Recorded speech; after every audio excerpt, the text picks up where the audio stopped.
economische groei is, ondanks geopolitieke spanningen. Dat is een van de belangrijkste conclusies van de presentatie van de directeur van de Centrale Bank van Curaçao en Sint Maarten, Richard Doornbos. Hij zei dat de economische groei in zowel Curaçao als Sint Maarten in dit jaar zal aanhouden.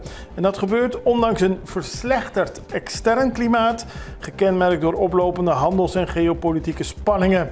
Bij de presentatie van het economisch bulletin van juni 2025 werd gezegd dat het reële bruto binnenlandse product van Curaçao naar verwachting met 3,1% zal toenemen, terwijl de economie van Sint Maarten met 2,4% zal groeien.